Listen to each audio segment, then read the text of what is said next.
When Clara hugged me on that October morning, it didn't feel like love. It felt like a stranger pressing against the vault of my life. Her perfume was lilac, the kind Sarah used to wear, but it didn't smell like memory. It smelled like strategy. Before we continue, please subscribe to the channel and tell us where you're listening from. Asheville, North Carolina, Friday, October 4th, 2024. A low fog was still sleeping on the Blue Ridge when the gate beeped at 9:06 a.m. Tom let her in. I watched from the study window as she stepped out of the rideshare like a realtor at an open house. Cream coat, black boots, hair pinned with practiced precision. "Hi, Dad." I hadn't heard her voice in 20 years. It was softer, trained. The hug lasted exactly 3 seconds. I counted, not too short to seem cold, not too long to seem desperate. Just enough to say, "I've rehearsed this." Lilacs. She knew. I'd spent years preparing for the possibility of this knock on the gate. I'd pictured tears, apologies, even silence. But I hadn't pictured this eyes skimming crown molding, tracing property lines through glass, not resting on me for more than a heartbeat. Inside, the house greeted us the way old houses do, creaks like whispers, air that carries every footstep. She looked around as if she were taking inventory, not visiting her father. "You look good," she said, catching herself before the word old. "You too," I replied, and the lie sat between us like a lukewarm cup of tea. Tom walked through with his clipboard. Always the clipboard. His nod said, "I'm here." His eyes said, "I saw everything." Clara drifted toward the window. "How many acres again?" she asked, pretending to be casual. "8," Tom answered for me. I didn't set. She laughed, soft, practiced. "That's a lot." Her gaze followed the fence line like she was tracing a signature. She handed me a thin white box tied with ribbon, inside a lilac candle. The receipt, folded beneath it, whispered the details. $28.17.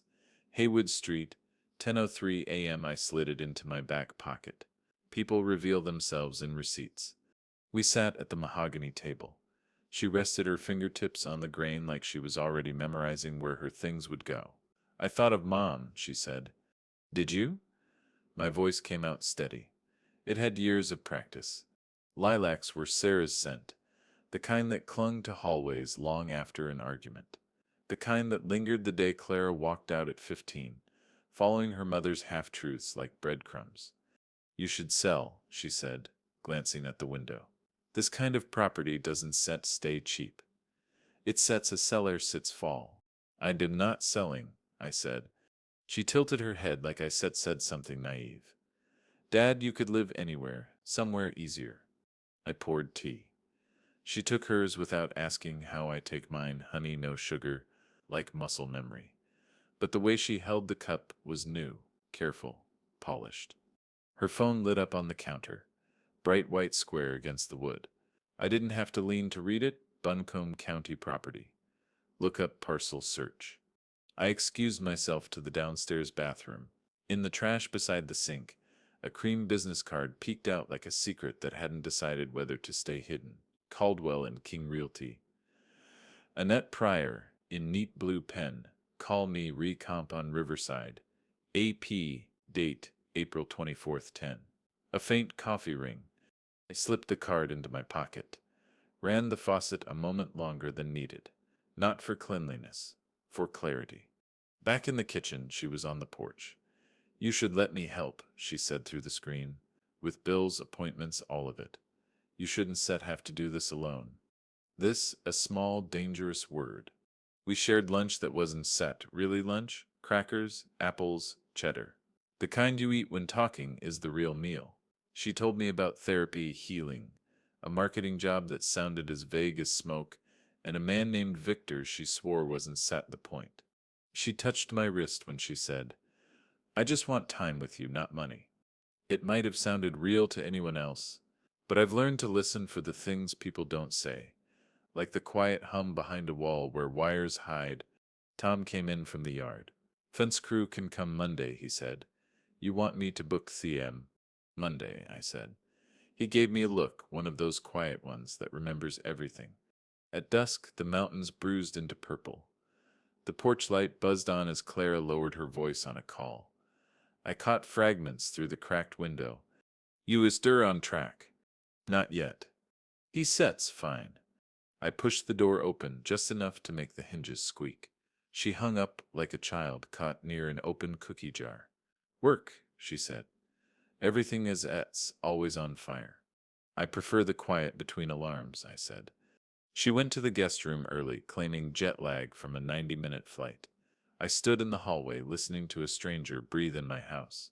The study door was cracked, its lamp still painting warm light across the floorboards. Inside that room are the bones of my legacy, not just the legal trust, the documents, the financial scaffolding, but the hours, the decisions, the nights when bourbon and ink were the only companions that didn't lie. I opened the drawer, found the brass key I hadn't used since Sarah left, turned it. The lock answered with a soft metallic sigh like a throat clearing in an empty chapel. Click. That sound was the first real thing I'd heard all day. The nostalgia that had been clawing at my ribs all morning finally fell silent.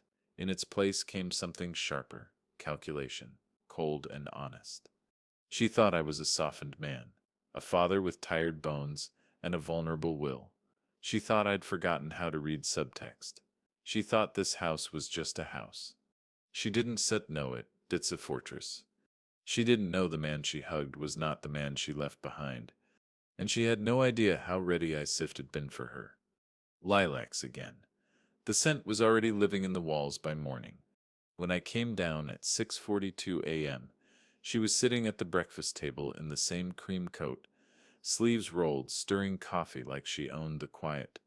Sunlight pushed through the kitchen windows in hard, clean lines, landing on the mahogany like it was staging a spotlight. She traced her fingertip along the table's edge, the same scar Sarah left with a screwdriver back in 2002.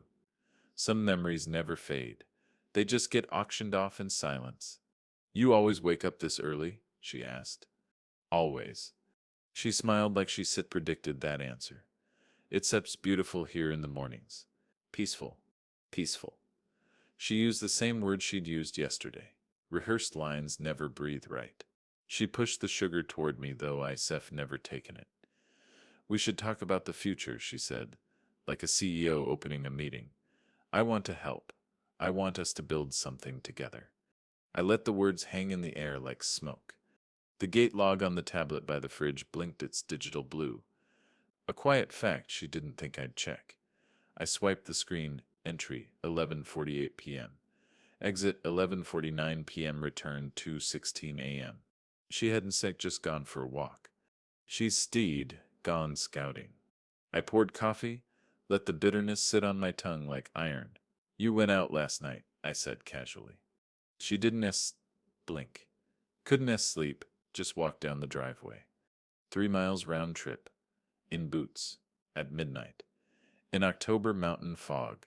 She underestimated how precisely I track everything in this house. I didn't argue. I just nodded and reached for the toast.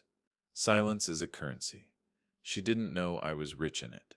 Tom came in at 8:03 a.m. sharp, as he always does, clipboard tucked under one arm. He gave her a polite nod. Then he met my eyes. North fence. Motion light. 2:20 a.m. His mouth didn't say it, but his eyes did. She leaned forward. Dad, I know you like doing things your way, but you can carry everything alone forever. Forever sits a long time, I said. That's why you should start trusting me now. The way she said trusting me sounded less like family and more like strategy. I excused myself after breakfast and walked to the study. The key turned again with that small metallic sigh I was beginning to love. My desk smelled faintly of old paper and ink.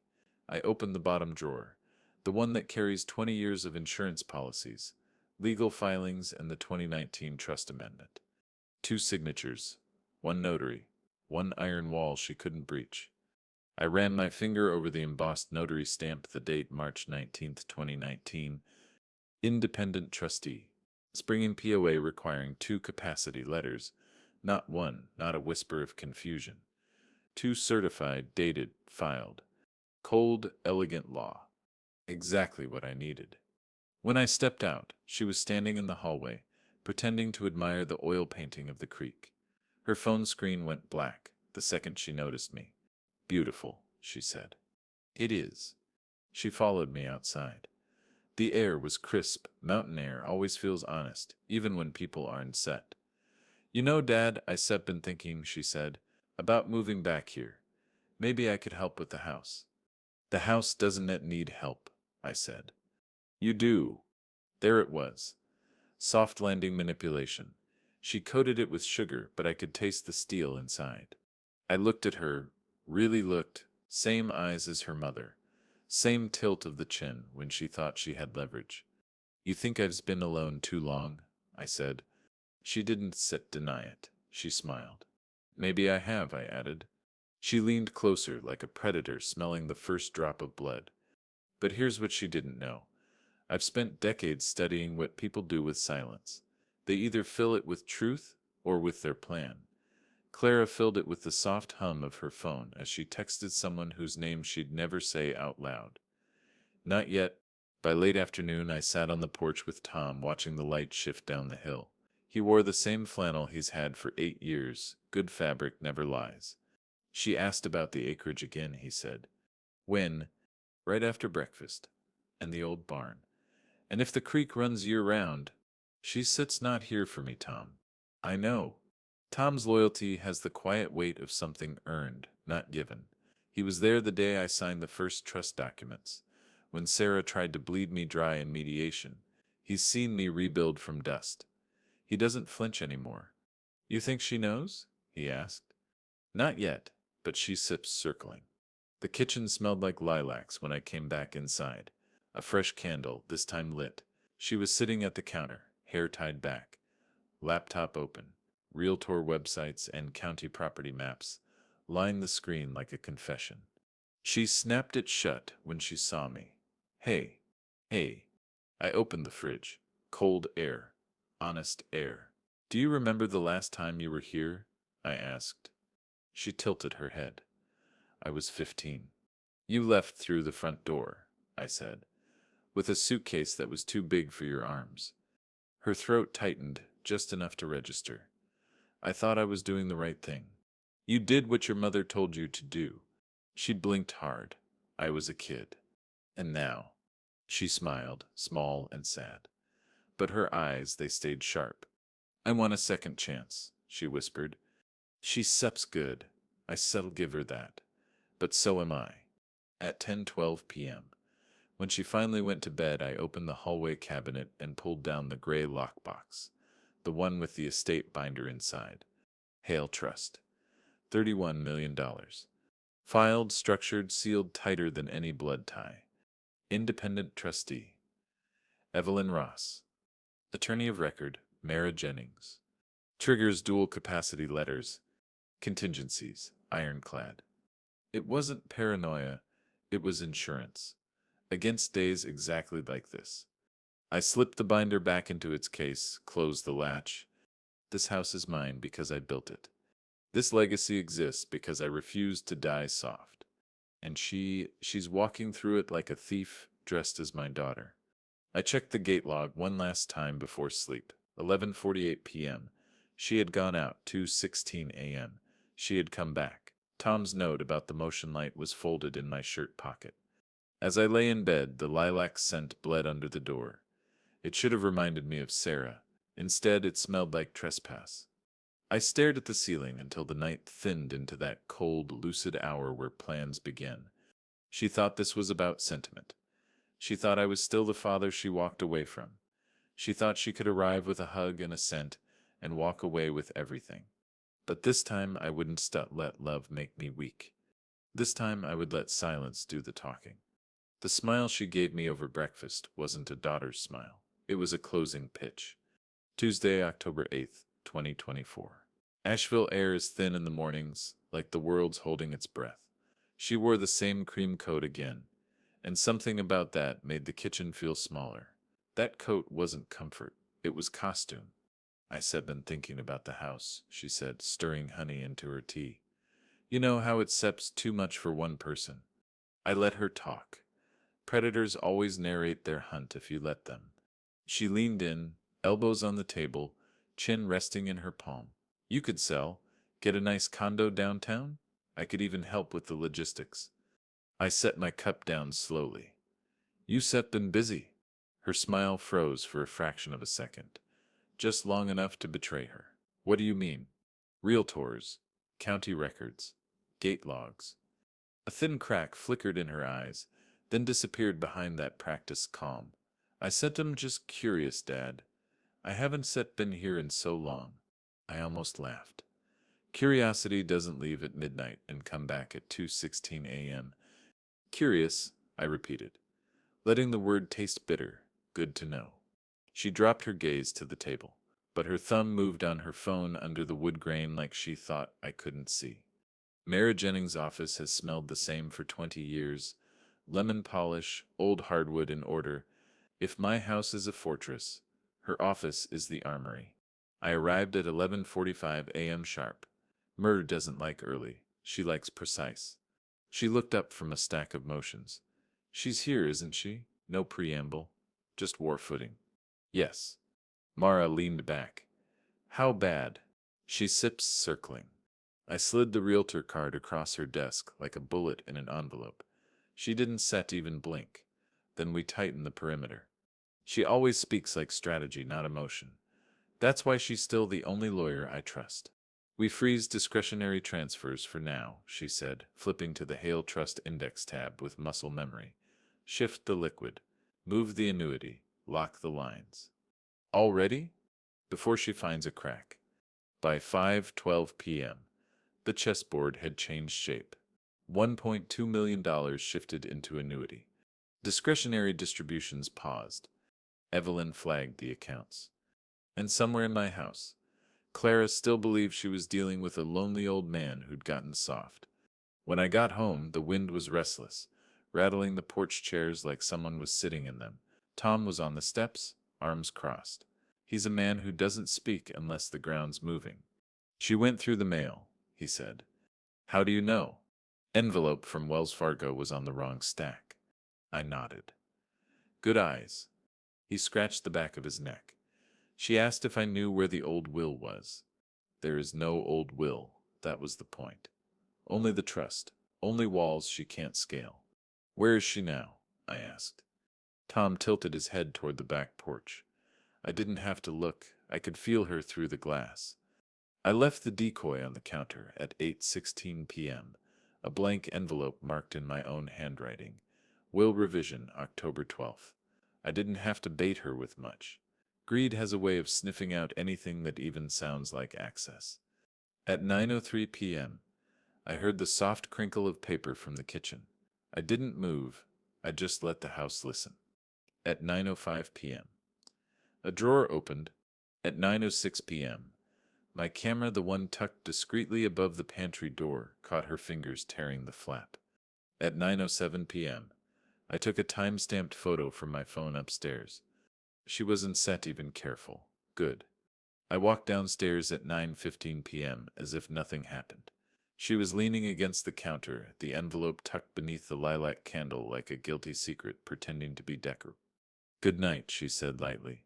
Sleep well, I answered, and smiled the way a man smiles at a fox that thinks it's alone in the henhouse.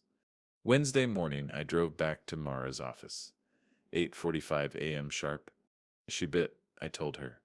Mara raised an eyebrow. Of course she did. Greed doesn't set fast. I placed my phone on her desk. She played the footage without commentary. When the screen went black, she said, This is good. Good? She slid her reading glasses up. This isn't suspicion anymore, Francis. This is intent. She started pulling folders from the file cabinet like a surgeon reaching for instruments. We self-prepare for every angle. Guardianship, capacity challenge, POA fraud, elder exploitation. She self-go for one of them. They always do. Always. She met my eyes.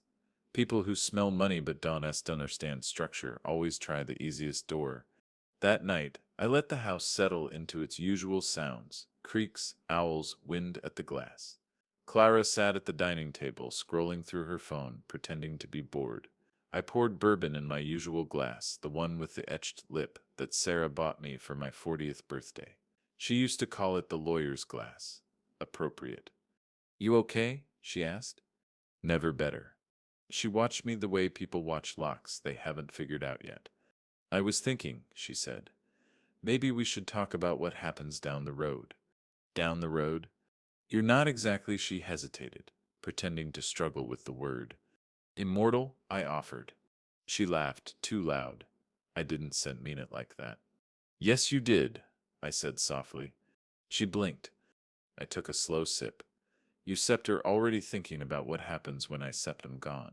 She started to speak. I raised a hand. She stopped. Is that okay? I said. Just don't insult me by pretending otherwise. The air thickened between us. She didn't know it yet, but she'd already shown me everything I needed to see.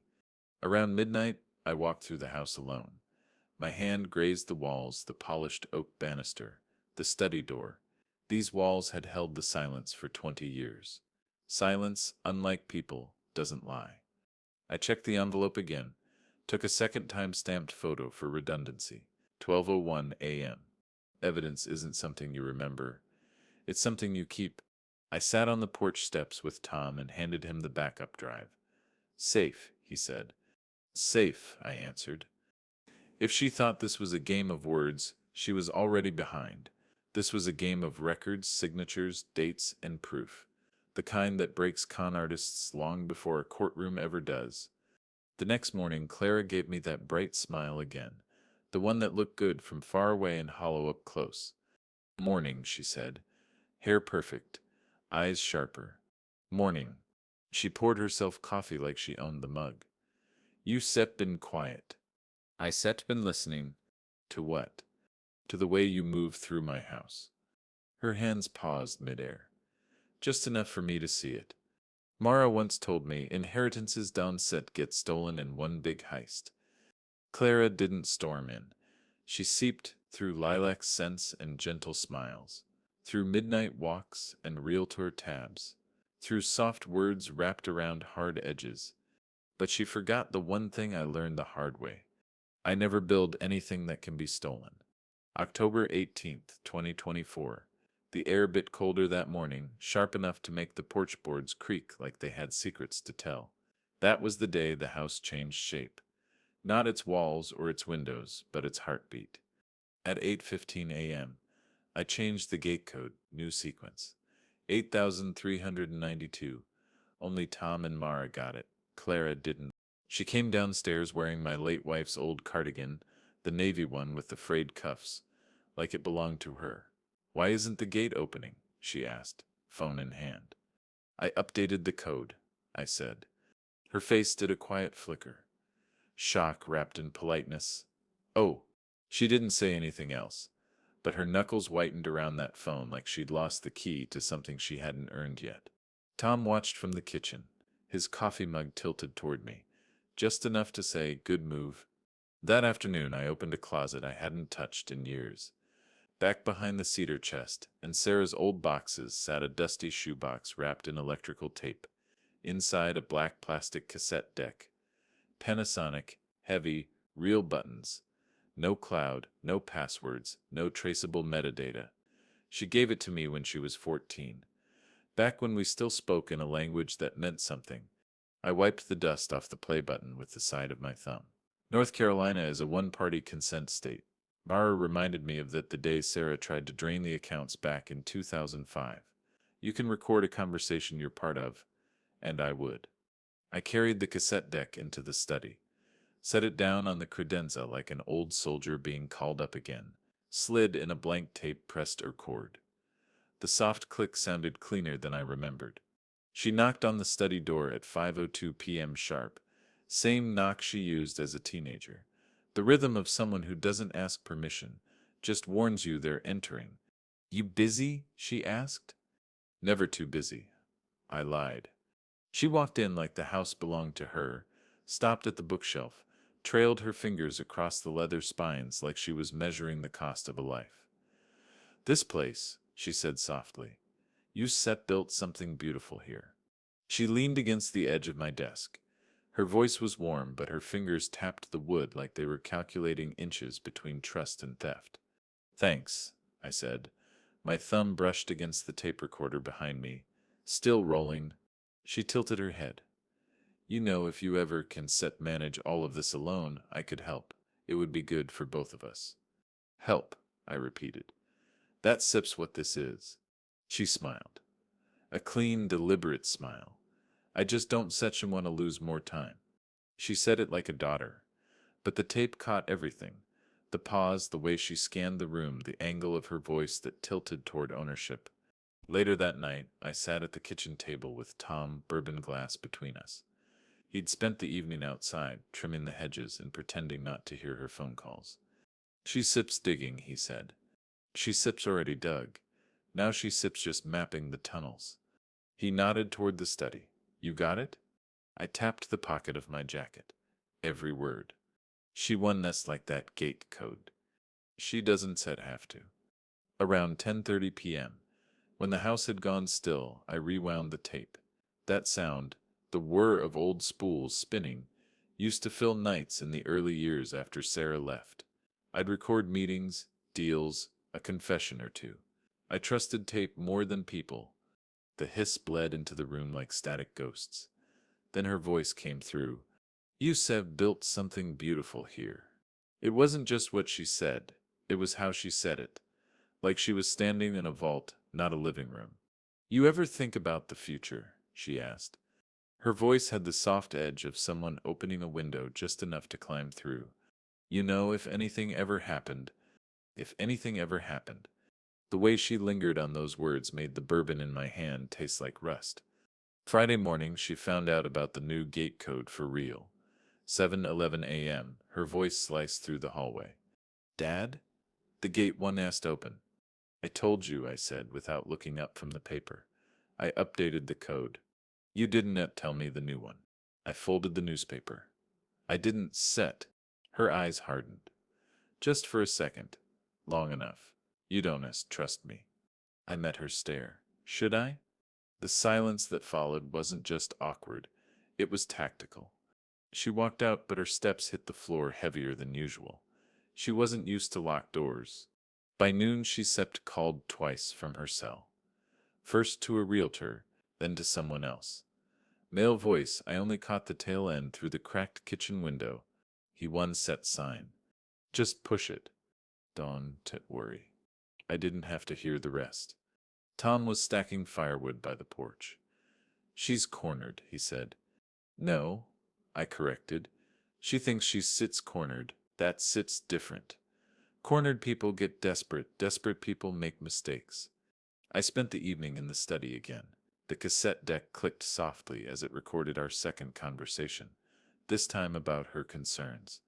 She'd grown bolder, talked about how hard it must be for me to keep up with the property, how dangerous isolation can be, how she could be the one person I could rely on. I let her talk. I didn't have to push.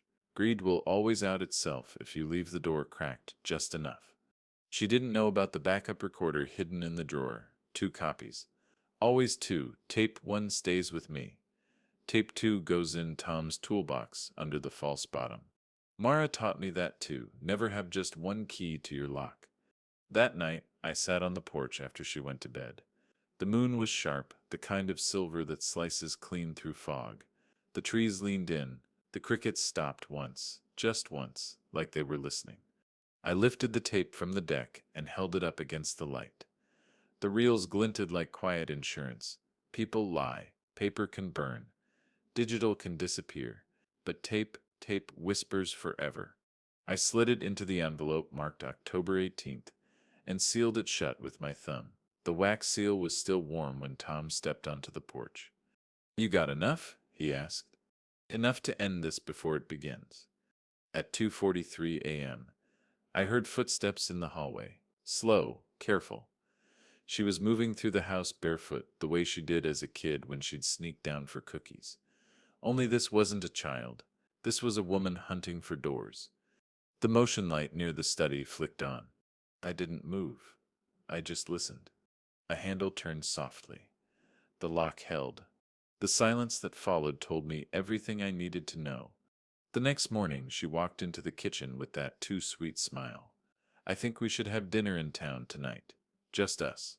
Catch up. She wanted to soften me. Reset the board, but I'd already seen behind the curtain. Sounds nice, I said.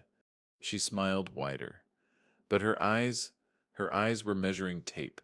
As she poured her coffee, I thought about the tape recorder in the study, about how voices have weight when you catch them naked. Without the theater, she thought she was whispering her way into my legacy. But every whisper she left behind was already on tape. October 26, 2024. The sky was the color of steel. Sharp wind, flat light. The kind of day that doesn't lie. She found me on the porch. Same cream coat, same rehearsed softness. I was sharpening a pocket knife out of old habit, not because I needed it, but because it made people nervous in all the right ways. She didn't sit, she hovered. Dad, she began, her voice wrapped in that fragile, fabricated warmth. I need to talk to you about something important. I kept running the blade against the stone. Shik, then talk. This isn't about money, she said. That was how I knew it absolutely was.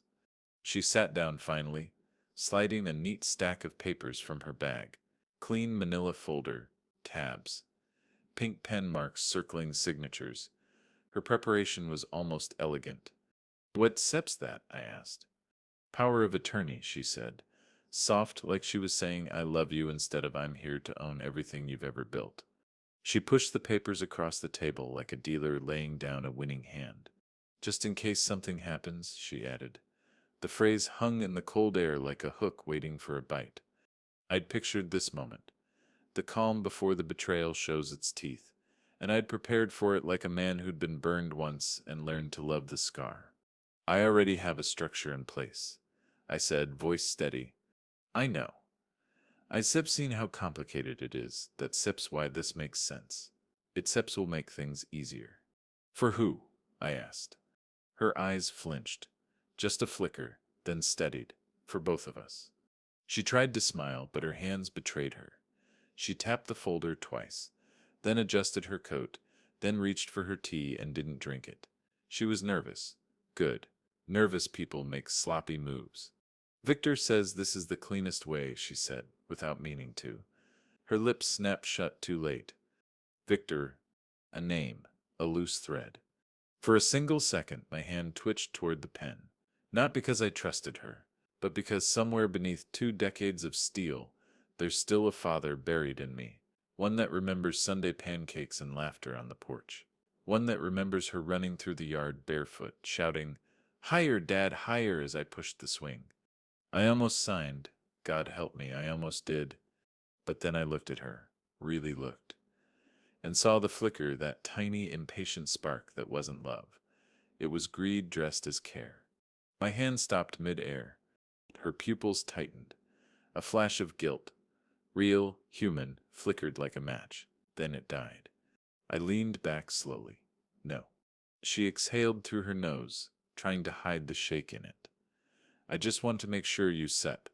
I am safe. Not forever. I stood. No, I said again. Her knuckles turned white against the folder, but she forced a smile anyway. Okay, I understand. She didn't ask. 2 hours later, 4:37 p.m. My PI sat at a corner table in Biltmore Cafe, small place off Hendersonville Road with bad coffee and excellent sightlines. Clara walked in with Victor. I'd never met him before, but I recognized the posture, tall, smug, wearing success like a borrowed suit. They ordered lattes. Victor leaned in close. She laughed. Not the real kind, but the kind she used to give boys at 17 when she wanted something. Hidden under his blazer pocket, my PI's lapel mic recorded every word. Victor whispered, "Once it sets transferred, we set your set." Clara Sip's voice lowered. He sips stubborn. Victor chuckled. Then we speed things up. The words were clean, sharp. No way to misinterpret them. The audio would be certified by morning. Back at the house, Tom was waiting on the porch with his hands in his jacket pockets. She took the truck, he said. Said she needed to clear her head. She met Victor, I replied. He didn't ask how I knew. Tom never asks when it matters. At 7:52 p.m., she came back, tires crunching gravel. The look on her face was calm, practiced. Too calm. She wasn't rattled. She was recalculating. She walked past me without a word. Straight to her room. No greeting, no excuses, just silence. The kind that isn't peaceful, the kind that's weaponized. Tom knocked on my study door at 9:10 p.m. Francis, he said, "Lo, you should know something." He handed me a folded piece of paper from his pocket. His handwriting, block letters, clean. October 26th, 8:31 p.m. Victor. Gravel. Porch. Arguing. He set overheard snippets through the open window. She was pissed, Tom said, like she was trying to control something she already thought she owned. I unfolded the note carefully. The way you handle something that will matter later. I knew it would. Paper evidence isn't about volume. It's about precision. I called Mara at 9:34 p.m. Exactly. She picked up on the second ring. She always does. She brought the POA, I said. Mara didn't sigh. She didn't gasp. She just went quiet for a beat. The kind of quiet lawyers use before sharpening the blade. "Did you sign?" she asked. "No." "Good. You won, tout." She brought a man into this. Then we treat it like what it is. Exploitation attempt. Her voice was so calm, it made me calm. "Do you have the recording?" "I do." "Francis," she said, "this is the moment. From here on out, we don't sit just play defense." I walked out onto the porch. The wind carried the faint sound of the creek down below. I lit the single lantern by the steps, the same one that used to guide Clara home when she missed curfew at 16. Back then, she'd stumble up the path, cheeks flushed with guilt and excuses. Tonight her window light burned steady. No guilt, just calculation. I sat in my chair and stared at the outline of my house against the night sky. This place had been my proof that you can survive betrayal and still build something lasting. And now the person I built it for was the one trying to steal it. But this wasn't 2005 anymore. I wasn't a man caught off guard by tears and charm. I was the man who'd learned how to bury landmines under polished floors. Before going to bed, I took the folder she'd left on the porch table and tucked it into the fireproof safe under my desk. Not for her, for the record. At 11:17 p.m., I labeled a new evidence envelope, POA Attempt, October 26th. Inside it went, the unsigned documents. Tom Sipp's handwritten note. PM's declaration pending certification. Time-stamped porch security clip. No emotion, just proof. I lay in bed, staring at the ceiling while the house settled around me. Somewhere down the hall, she was probably texting Victor, planning their next move. She thought this was a contest between kindness and fear. She didn't understand it was already a legal war, and I'd been fighting it long before she showed up. She'd handed me the knife she thought she was using, and I'd already turned it into evidence. November came in like a blade, cold, clean, and deliberate. By then, Clara had changed her tactics. No more midnight phone calls on the porch. No more open mentions of selling the house.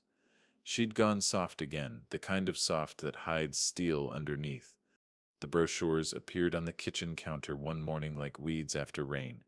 Elder living facilities, assisted care programs, transitional estate planning packages with smiling retirees on the cover. Someone had circled power of attorney in pink pen, like it was a birthday wish. I didn't say a word. I just let the paper sit there like bait left on the wrong hook. "Just options," she said when I walked in. Her voice was all sugar, no warmth. "You should have a plan, Dad." "I do," I said. She forced a small laugh. "I mean a real one." I looked at the pink circle on the brochure. She didn't realize the storm she was trying to summon was already waiting for her. 2 days earlier, November 2nd, Mara had filed my declaration with the Buncombe County clerk. I'd reviewed every line myself. It wasn't intent, just a wall. It was a trap.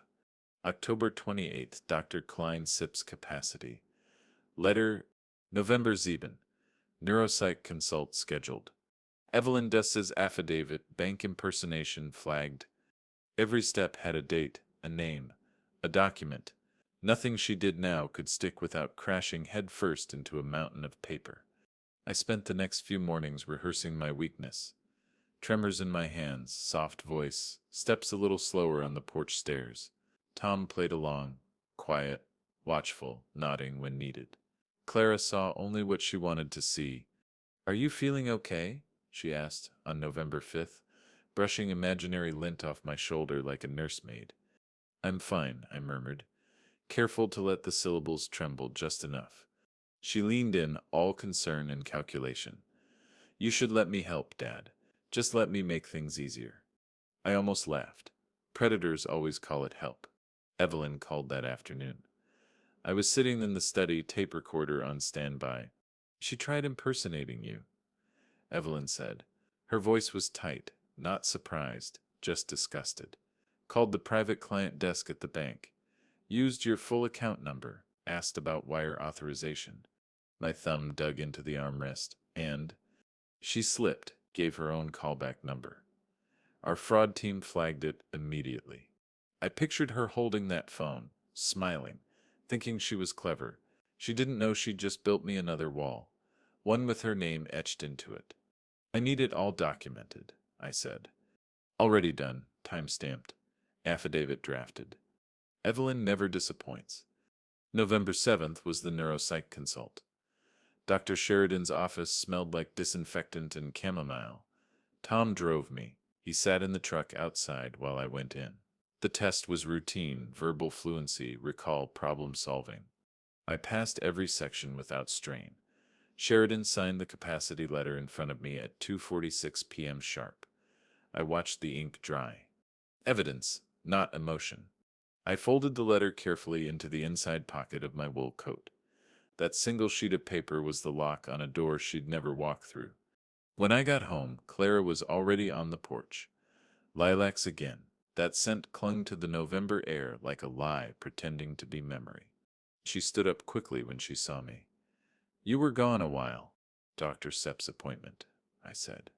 "Everything okay?" "Perfect." Her smile faltered for a heartbeat, just long enough for the wind to catch it and tear it in half. She needed me to be weak. She needed decline. She needed shadows she could point to in court. Instead, I was standing in front of her with capacity letters in my pocket and a storm behind my eyes. Mara and I spoke that night on a secure line she's used since 2011, the one she set up after the probate scare with my late brother's estate. "She's escalating," I said. "Good," Mara answered. "People who escalate leave fingerprints." She already had the evidence log open on her end. I could hear the pages shuffle. Bank impersonation, POA attempt, manipulation, recorded conversations, capacity letters. She listed, "Francis, she sips building your case for you." "I know." "Then let her." On November 12th, Clara brought out her softest smile yet. She waited until I was sitting on the porch, bourbon in hand, the world darkening around the edges. "You've done so much alone," she said. "I can help carry it now." I said nothing. She mistook that silence for surrender. She placed a brochure on my knee. "It doesn't have to be this hard." I let my fingers tremble when I lifted the paper. Her eyes brightened like she'd just watched a door unlock. But inside I wasn't trembling. I was timing the play. Mara's filing was already live. Dr. Curline's letter was notarized. Sheridan's evaluation was done. Evelyn's affidavit was time-stamped and stored. Every step she took toward me was a step into a trap she couldn't see. November 21st. A Thursday. A crisp wind that carried the creek's voice up through the trees. The envelope from the clerk's office arrived at 10:12 a.m. Mara had filed for a protective injunction hearing, December 2nd. Courtroom 3B. She wasn't going to like that date. I opened the envelope in the study, the tape recorder running quietly beside me. Clara was in the kitchen, humming like everything was fine, the kind of humming people do when they think the game is going their way. I ran my thumb over the court date like a promise. December 2nd, the day the masks come off. That evening, she cornered me in the hallway. No more brochures, no pink circles. Just her, standing too close, her hands folded neatly in front of her like a nurse preparing a dose. "Dad," she said softly. I can tell things are getting harder for you. Harder? You forget your keys sometimes. I tilted my head. Do I? And you move slower now. Do I repeated. She reached out, touched my arm like she owned the right. You need someone who loves you to make sure you stutter toe. Okay, that sounds like a sales pitch. Her voice sharpened by 1 degree. I said I'm not selling anything. Yes, I said quietly. You are. She pulled back then, smile cracking just slightly, not gone, just fractured enough for me to see the victor underneath. She thought she was setting the terms of my future. She didn't know every word she said was echoing in a courtroom already waiting for her. That night, Tom sat on the porch with me. He didn't need to speak. He knew the game was shifting. The house felt different now, less like home, more like a war room. Storm Sip's coming, he said finally. No, I said, watching the trees bend in the wind. The storm Sep's already here. She just hasn't Sept heard the thunder yet. December 2024. Asheville, North Carolina, Courtroom 3B. The benches were polished to a dull shine that morning, the kind of shine that doesn't comfort anyone. The floors smelled faintly of pine oil and old paper, a scent I've only ever associated with two places, probate court and funeral homes. Both are where people come to pick over what remains. Clara stood near the front with Victor. She was in cream again, the same color she'd worn the day she arrived. Her hair was tied in a low bun. No makeup smudges, no messy edges. She looked like someone auditioning for Devoted Daughter of the Year. She even brought lilacs. Not a bouquet, not a spray, just a single bloom pinned to her lapel like a lie disguised as nostalgia. She saw me when I walked in. Her smile was small, practiced, but the eyes, they were already scanning the room.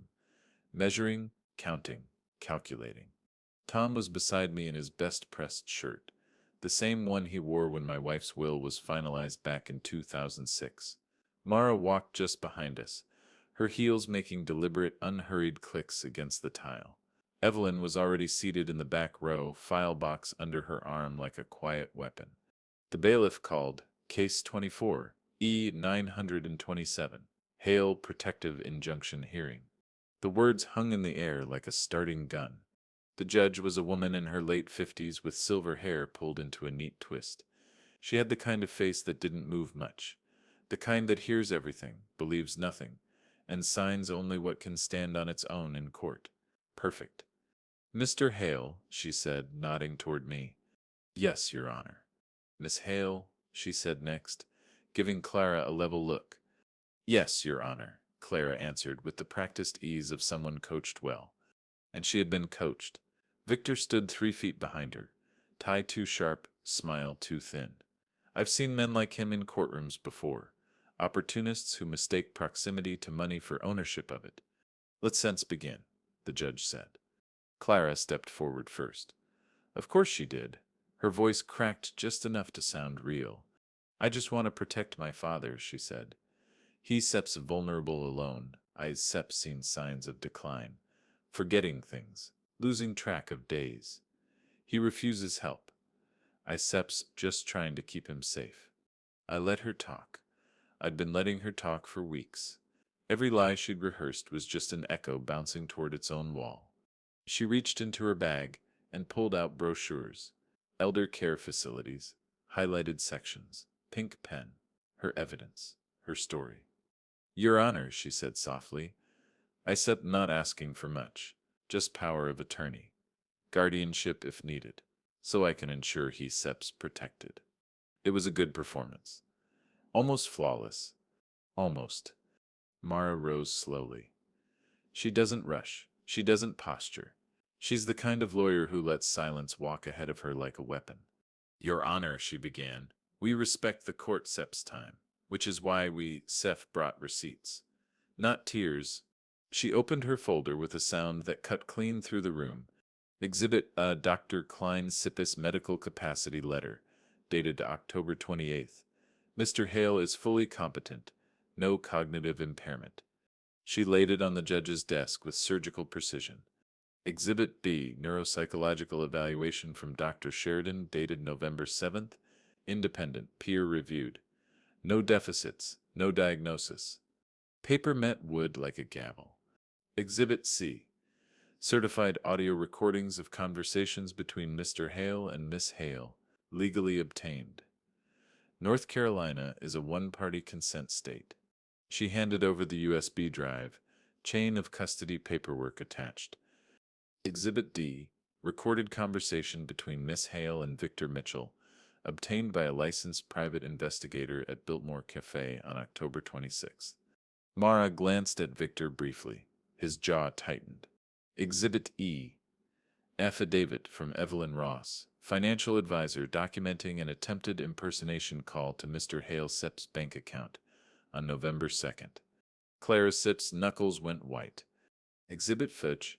Handwritten note from Tom Calder, dated and signed October 26th, corroborating overheard conversation between Miss Hale and Mr. Mitchell regarding the speeding things up.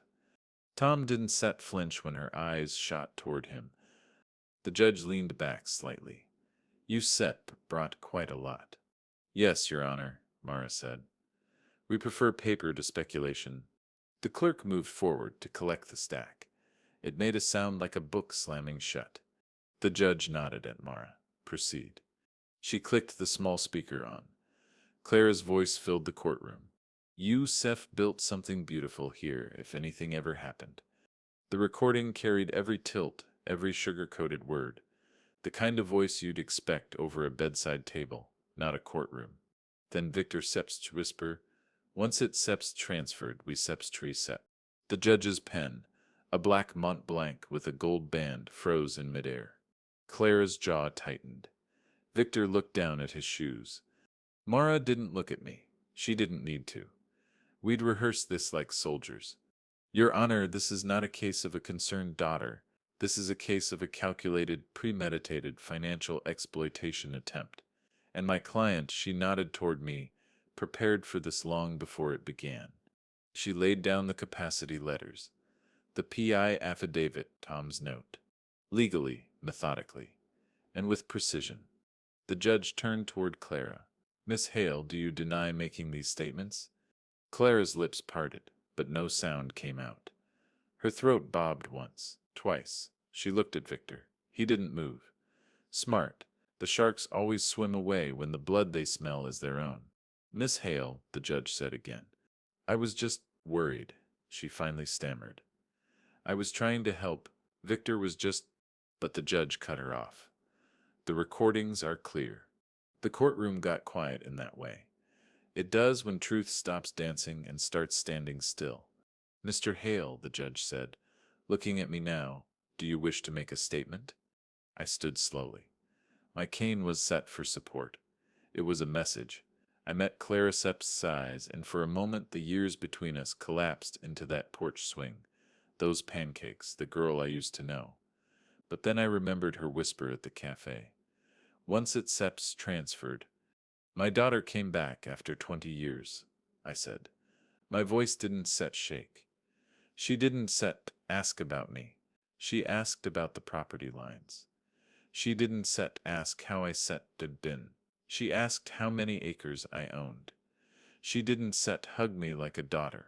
She hugged me like a thief picking a lock. I let the silence fall heavy. I built this legacy alone. It doesn't belong to someone who left it behind and came back only when they smelled money. Clara flinched. I don't want vengeance, I said. I want peace, but peace has locks. And today, Your Honor, I asking you to close this door for good. The judge was quiet for a long time. She read through the capacity letters again, looked at the transcript, listened to the recording one more time. Then she set down her pen. Guardianship petition is denied. Clara blinked. Denied with prejudice. Victor shifted his weight. The smell of pine oil hung thick in the room. The judge continued. Given the evidence of attempted financial exploitation, the court grants a temporary protective injunction against Miss Hale. Mr. Hale retains full authority over his estate. This court will not allow a legacy to be manipulated through deceit. The gavel came down. A single sharp strike, like the snap of a vault closing. Clara's mouth opened, but nothing came out. She looked at me like she didn't recognize me anymore. Maybe she didn't. She came expecting the man who once would have signed anything just to keep her close. Instead, she found the man who learned how to lock the door. Victor's eyes met mine for half a second. I saw what I wanted to see, the flicker of panic when a con man realizes the mark isn't a mark at all. Mara began collecting the exhibits into their folders like a surgeon suturing a wound. Tom exhaled quietly beside me, hands folded. Evelyn gave a single crisp nod. I didn't look at Clara as we walked out. I didn't have to. I could hear the silence she left behind. The kind that isn't just empty, it's broken. The hallway outside was cold and sterile, but for the first time in weeks I felt the weight shift, not disappear, just shift. Justice has a weight of its own. It doesn't float. It sits, steady and immovable. Mara touched my shoulder lightly. "Francis," she said, "it steps over." "No," I said softly, watching the courtroom door swing shut behind us. "Its steps just finally begun." December 4th, 2024. 2 days after the gavel came down, the house didn't sound the same. Not because anything was broken, but because something had been removed. Her footsteps, her rehearsed sighs in the hallway, her lilac perfume in the kitchen, her whispers through the phone at 2 a.m. Silence, after a storm like that, doesn't return like an old friend. It arrives like a stranger carrying your spare key. I woke up before sunrise that morning. The fog hung low against the pines. The kind of fog that swallows the world whole and hands it back in fragments. I stood by the front door in my wool coat, mug of black coffee in hand, listening to the creak of the porch. Tom was already outside, a key ring looped through his gloved fingers. "Ready?" he asked. I nodded. The locksmith's truck pulled into the gravel driveway at 8:17 a.m. sharp. A man in a tan jacket stepped out, toolbox in hand. He didn't ask many questions, just shook my hand, nodded toward the house, and got to work. Every lock on the property had been on since 2006. But this wasn't just a lock change. This was a ritual, a final tightening of the vault. Front door, back door, study, tool shed, garage, gate, keypad reset. The sound of the drill biting into the brass was strangely soothing. Whir click, whir click. With each turn of the screw, the house stopped feeling like a contested prize and started feeling like mine again. Tom stood by the fence line with his notepad, recording every key number and timestamp. "Just like we planned," he said quietly. Inside, Evelyn sat at the dining table with her laptop open, reviewing the trust transfers. A dozen tabs glowed on the screen. Accounts, trustee communications, wire confirmations. She was methodical, always was. "Everything thus moving clean," she said. "No holds, no flags." "Victor?" I asked. She looked up, mouth tightening at the edges. "Arrested last night. Existing fraud charges. The bank impersonation attempt pushed him over." I felt nothing. No victory, just gravity doing what gravity does, pulling down what was always meant to fall. "And Clara?" I asked. Evelyn hesitated for half a second. She checked into a motel in Hendersonville. No forwarding address. She signed the protective order acknowledgement. That was it. No more battles. No more lilacs. The locksmith finished at 11:02 a.m. sharp. He handed me a small black pouch with the new key set inside. 10 identical keys, clean and cold. Tom pulled out the ledger he kept for the property, the same one he'd started back in 2003 when Sarah and I still shared the house. Every entry had its place. December 4th, 2024. Full rekey. New gate code. Master access logged. Tom wrote it with the kind of precision most people reserve for headstones. I took one key out of the pouch. Cold metal against warm skin. It felt heavier than the old ones. Or maybe I just finally understood its weight. The house had been breached, not by force but by trust. And now it had been sealed again, not with anger but with proof. I walked through each room slowly, study first. That was where she'd stood, fingers tracing the edge of my desk, trying to taste the perimeter of power. I opened the drawer where I kept the recorder. Still there, still sealed in its envelope, marked October 18th, Tape A. Its twin lay in Tom's toolbox. Under a false bottom. Evidence doesn't sleep. The hallway light fell across the hardwood in strips. No footsteps followed behind me now. No careful, calculated presence. Just wood, air, and time. I paused in the kitchen where the brochures had sat. The counter was clean now. No pink pen, no circles around power of attorney. That corner of the house used to hum with the kind of quiet plotting you can smell if you've lived through enough betrayals. Now it just smelled like coffee. Evelyn walked in quietly. "You okay?" she asked. "I'm not sure that's the right question," I answered. "What is?" I said, finished. She gave a small nod, not pitying, not prying, just a professional acknowledgement that the kind of war we fought doesn't end with applause. It ends with paperwork and silence. Tom handed me the last key at 1:24 p.m. "Final copy," he said. I slipped it onto the brass ring that Sips hung on my belt since 1999. "Keep your copy locked up." He nodded. "You know I will." Outside, the locksmith's truck disappeared down the road, its engine fading into the pines. The gate clicked shut at 1:37 p.m., a different sound this time. Not just a gate closing, a door that would never open to her again. I poured myself bourbon that evening. Though the sun was barely down, I stood on the porch with the drink in one hand, the new key in the other, the cold bit at my fingers. But I liked it. Cold doesn't lie. When the light hit the key, it flared like a quiet verdict. The house didn't need to say thank you. It just breathed differently. At 6:42 p.m., Evelyn sent the final confirmation email. All trust assets secured. All annuities transferred. Victor flagged at federal level. No fanfare. No cinematic swell. Just a line of text that meant the legacy was untouchable again. I stared at the screen for a long time. That $31 million wasn't a prize. It wasn't a trophy. It was a life's work, years of clawing back from betrayal. Brick by brick, document by document, dollar by dollar, and for the first time in months, I didn't have to defend it. The fog started rolling back in just after 8. I sat on the porch, wrapped in an old wool blanket, and listened to the creak below. A lock clicked softly behind me as Tom did his final perimeter check. "I just keep the night watch," he said. "You don't did have to." "I know." He shut the door. The lock caught with that new, solid weight. It was a sound I would come to love. I stayed outside a long time, long enough for the night to settle and the house to hum its quiet victory. The storm had passed, but storms never really leave.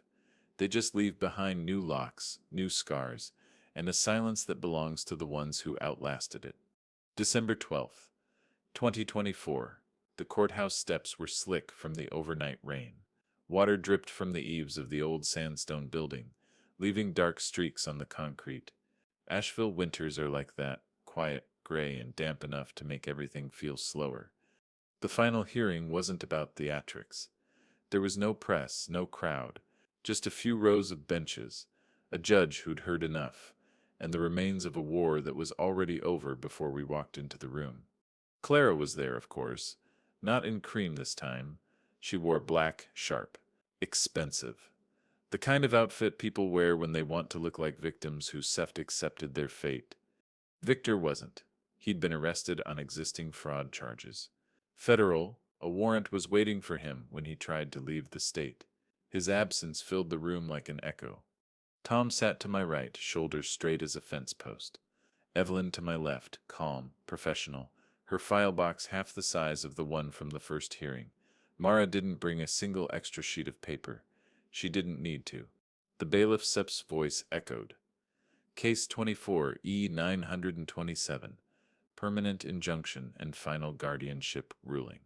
The gavel hadn't even fallen yet, but the outcome was already sitting in the air like the smell of wet pine. Clara kept her eyes forward. She didn't look at me. She hadn't since December 2nd. I think she thought she could still outmaneuver the clock. But the clock doesn't lie. The clock just runs out. The judge walked in. Same woman, silver hair, composed as stone. She gave us all a slow, careful look before she spoke. This court has reviewed the additional filings, exhibits, and testimony provided following the hearing on December 2nd, she began. We will now enter final judgment. The sound of her pen clicking open was louder than Clara's breathing. Mara didn't speak. She didn't need to. The record already did the talking. Clara rose slowly when the judge asked if she had anything further to present. She clutched a stack of papers, mostly printed emails, character letters, probably an emotional appeal she'd rehearsed in the mirror. Your Honor, she began softly, I want to make this right. Her voice cracked on right. She sniffled once.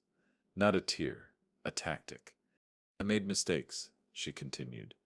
But I loved my father. I only wanted to make sure he was cared for. A careful tremble, a glance toward me that didn't land. I didn't look away, not once. She cleared her throat. I said I'm asking the court for one more chance. The judge stared at her over the rim of her glasses. This is not about chances, Miss Hale. This is about law. Clara's hand twitched. Her stack of papers shook just enough to betray what she was really feeling, panic behind a paper mask. Mara stood then.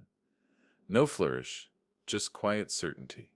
Your Honor, we ask the court to make permanent the injunction issued on December 2nd. The evidence remains undisputed.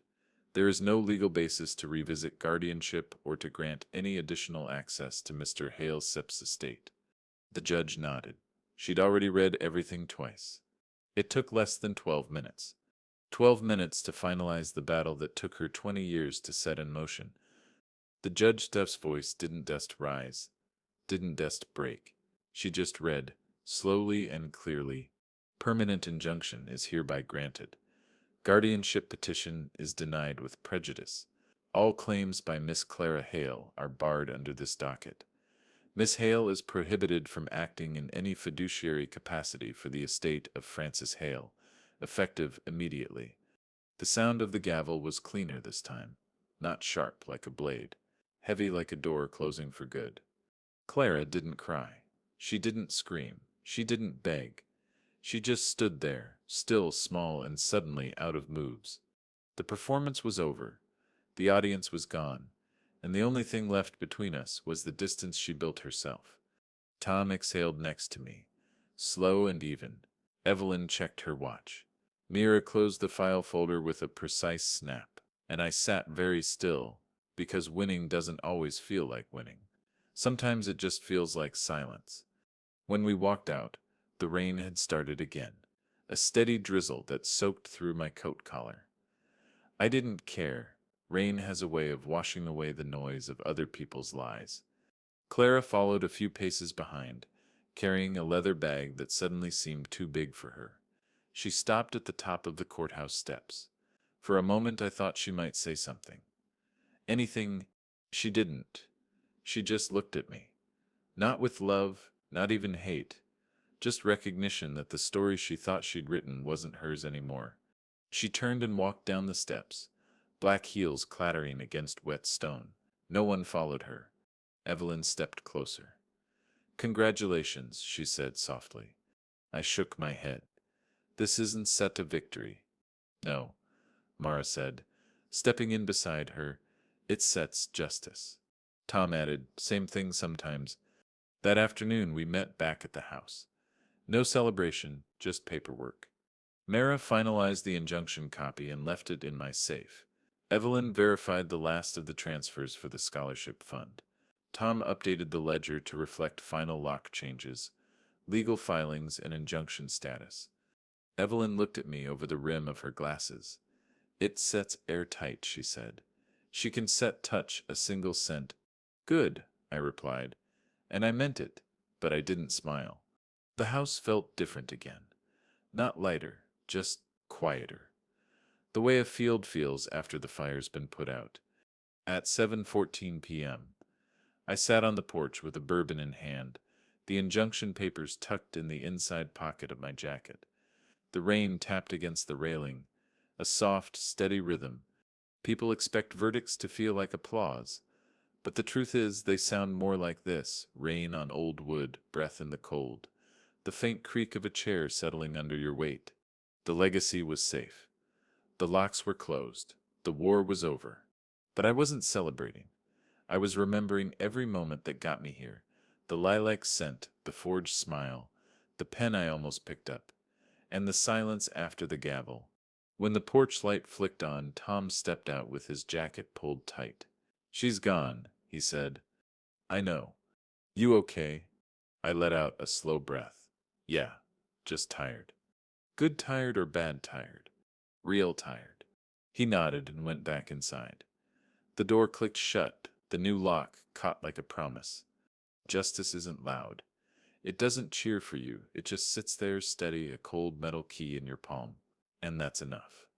December 20th, 2024. The first snow of the season drifted down like ash on quiet ground. The porch boards creaked beneath my boots, a familiar sound, the kind that carries memory whether you want it to or not. I hadn't sat out here since the verdict. Not really, the nights had grown quieter, the air sharper, the house heavier with its new locks and the absence of her footsteps.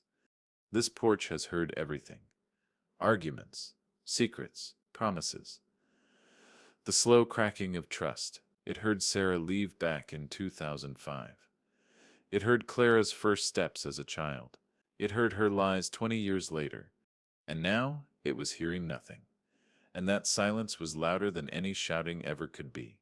I poured a finger of bourbon into my glass, same cut crystal tumbler Sarah gave me on my 40th birthday.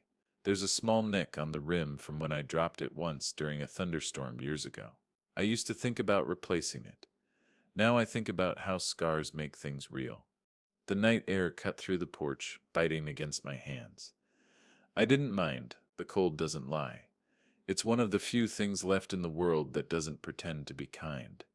Across the yard, Tom's truck headlights swept once across the trees as he pulled in from his evening run to the hardware store. He didn't say much these days. He didn't need to. After everything, silence was our native language. I leaned back in the chair and closed my eyes, letting the wind brush past my face. For the first time in months, no scent of lilacs lingered. No rehearsed smile waited around a corner. No staged kindness. Just the creak of old wood, the wind, and the soft hiss of falling snow. I'd built this house for a family. What I ended up building was a fortress, and for the first time in years, the fortress was mine again. At 8:42 p.m., I heard the familiar steps, not Clara's, Tom's. He opened the porch door with that quiet respect he's carried since Sarah died. He handed me a thin folder. No words, just the folder. Inside, the final injunction paperwork with the official county seal embossed in gold, a thin layer of raised lettering that would outlast both of us. Below it, Evelyn Sett's confirmation of the trust's final state. $33.1 million secured. Scholarship fund activation scheduled for January 2025. Tom watched me read without interruption. That's what loyalty looks like, not interference, not noise. Just presence. Looks final, he said. It is, I replied. He nodded once and leaned against the porch post, looking out over the yard where the snow had begun to soften the hard edges of the world. We didn't talk about Clara. We didn't have to. Everything worth saying had already been said in courtrooms and recorded on tape.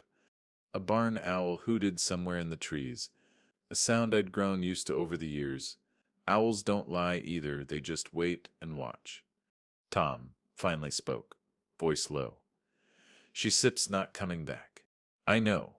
You okay with that?" I let the bourbon roll in the glass before answering. "Yes."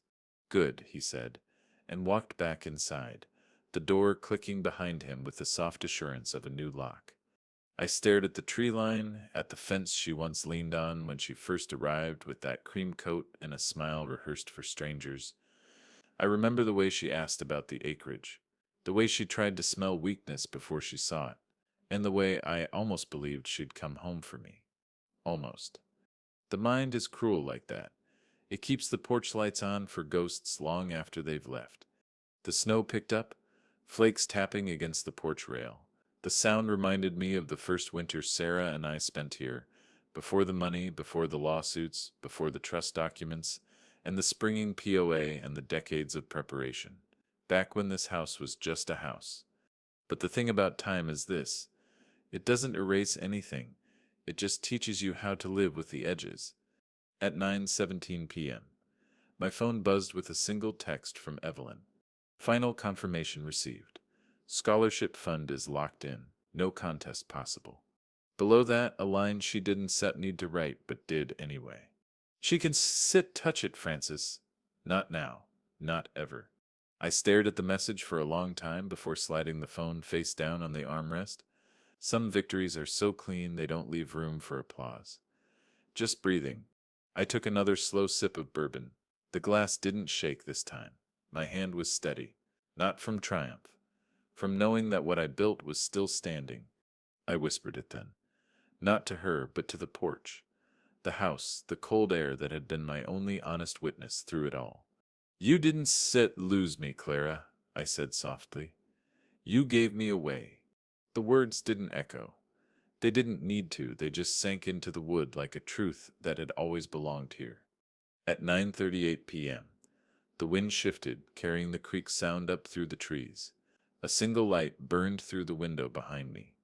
My study, the same room she'd tried to measure with her eyes. The same room she'd never touch again. And there I was, sitting on the porch she'd once walked across barefoot as a little girl, and later as a stranger. Justice doesn't arrive with trumpets. It arrives with snow, quiet footsteps, and a porch that's heard everything. January 7th, 2025. The wind rattled against the front door just as the mail carrier's truck pulled away. The snow that had once blanketed the yard was now packed down to thin, uneven sheets. Winter was settling in for the long haul. I hadn't expected anything. Not today. Not any day, really. But when I opened the front door, there it was on the porch. A plain white envelope, no return address. No handwriting on the outside except for my name, printed neatly, as if by someone who didn't want their hand in the ink. Francis Hale. No dad, no father, no flourish, just a name, like a formality, like an afterthought.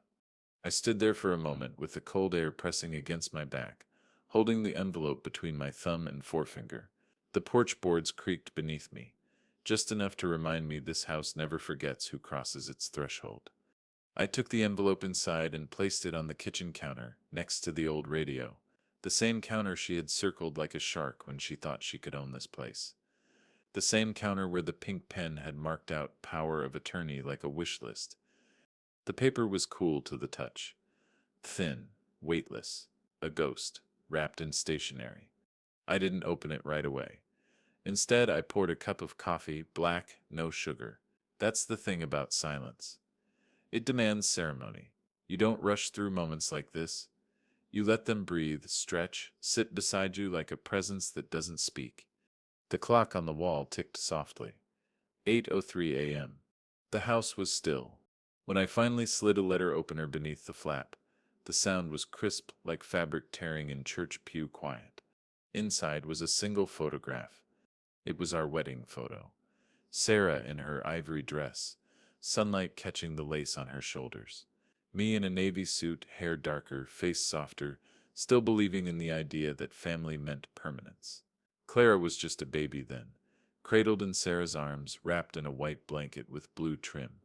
No note, no apology, no explanation, just the picture. The edges were frayed, not from age, but from being handled too many times, like someone had carried it with them through motel rooms and highways, folded and unfolded in silence. I set the photo on the table and stared at it. The memory it came from wasn't complicated. It was a spring day in 1990 at the little chapel on Lexington Avenue, Asheville. Lilacs bloomed at the windowsills. Sarah laughed when the wind knocked her veil sideways. And I remember looking at Clara's tiny face and thinking, this is forever. Forever turned out to be shorter than I thought. The kitchen light hit the photo at an angle that made the glassy eyes in the picture almost shimmer. I reached out and traced Sarah's face with a single fingertip, then Clara's, then mine. I wasn't angry. Not in that moment. Anger has edges. This felt like something else entirely. A quiet space where rage had once lived, now hollowed out by time. I slid the photo back into the envelope, but not before noticing a faint crease in the bottom corner, and an even fainter scent of lilac. Faded, almost gone, but still there. like a last whisper of a performance long since ended. Tom came in through the mudroom at 8:47 a.m., boots wet from clearing the driveway. He shook off the snow and hung his jacket on the hook by the door. "You got something?" he asked, noticing the envelope. "Yeah." He raised an eyebrow. "From her. No return address. You didn't ask to see it." Tom's not that kind of friend. He just walked to the coffee maker, poured himself a mug, and leaned against the counter across from me. "You gonna keep it?" he asked. I looked at the envelope again. "Yeah, I think I will." It would have been easy to toss it into the fire pit out back, to burn the image and pretend it didn't carry weight anymore. But some things aren't meant to be erased. They're meant to be placed somewhere they can't hurt you. I climbed up to the attic just after 9 a.m. The ladder creaked like it always does. Dust hung in the air like suspended time. The attic smelled of old cedar, paper, and winters gone by. Boxes lined the walls labeled in my handwriting. Sarah's books, Clara, school, taxes 2001-2010 records. I opened the old wooden chest at the far end. Inside lay the fragments of a life I'd stopped trying to fix, old love letters, birthday cards, marriage license, Sarah's handwriting on the back of faded photographs. It wasn't a shrine. It was a ledger of who I used to be. The envelope went into that chest. Not with anger, not with longing, just finality.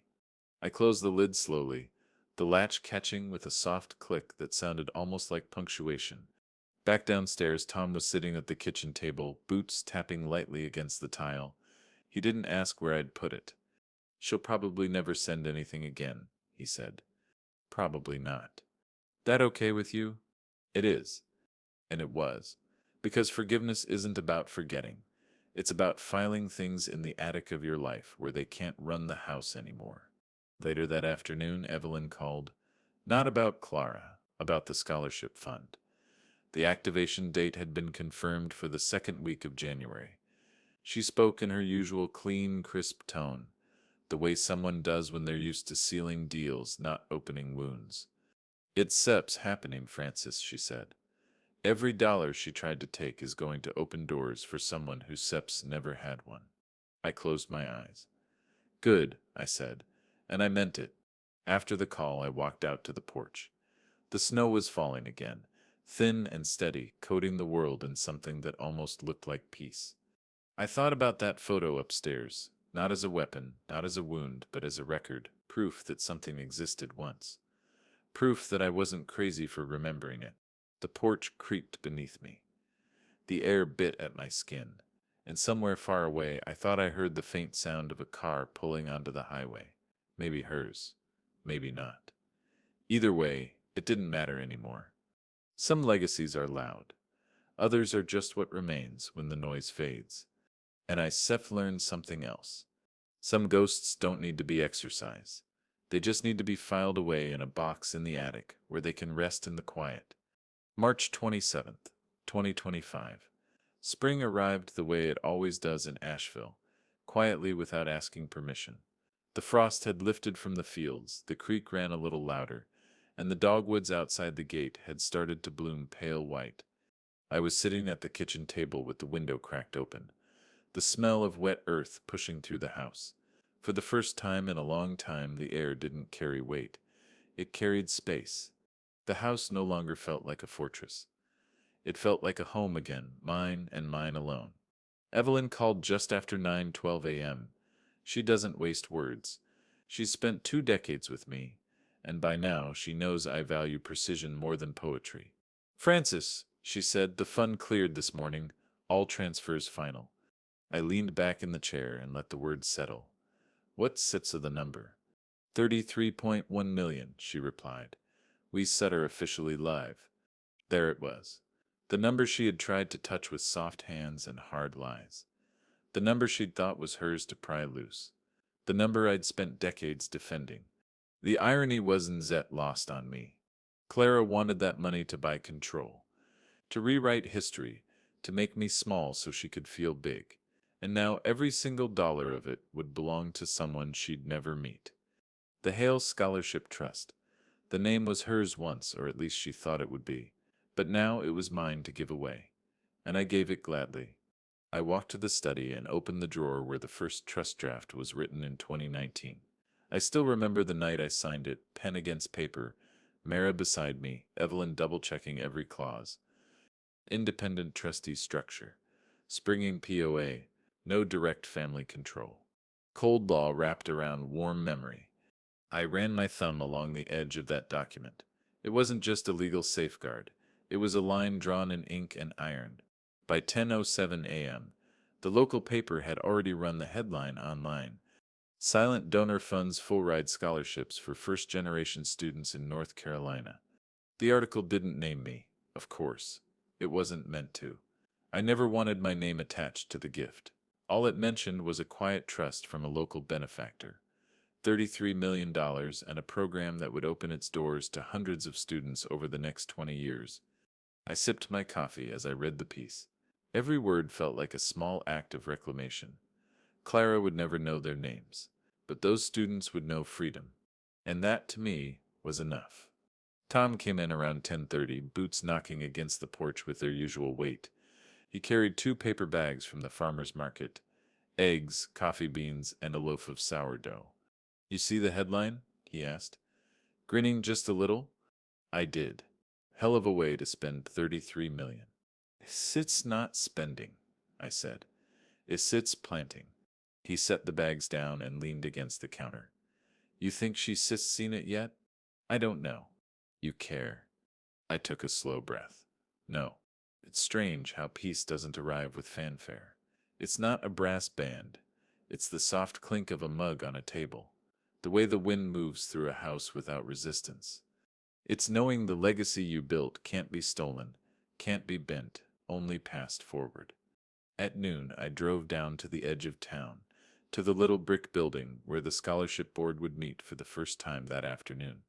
Evelyn was already there, wearing her navy coat and holding a stack of thick folders. She greeted me with her usual nod. Professional, precise, we stir all set.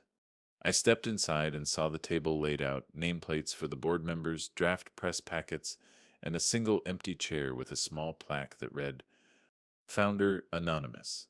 Exactly as I wanted it. Evelyn leaned close. "They still never know it, you." "Good," I said. "They don't need to." The meeting lasted 45 minutes. They discussed allocations, candidate pools, outreach strategies. Not one word about me. And that was the point. Clara had spent months trying to make my legacy about herself. But real legacy doesn't have a face. It has impact. When it ended, I shook Evelyn's hand and walked out into the early afternoon sun. The dogwoods swayed in the breeze. Spring felt honest again. On the drive home, the radio played an old Otis Redding song, "These Arms of Mine." I hadn't heard it in years. Sarah used to hum it when she folded laundry on Sunday afternoons. For a second it felt like the house in 1990 again. Before the betrayals, before the lawyers, before the trust amendments. And then it was just me again. Hands steady on the wheel, heart steady too. I pulled into the driveway at 2:14 p.m. The gate clicked shut behind me, the same satisfying sound it made the day the locks were changed. Tom waved from the porch. The world had moved on, and so had I. I walked inside and stopped in front of the study door.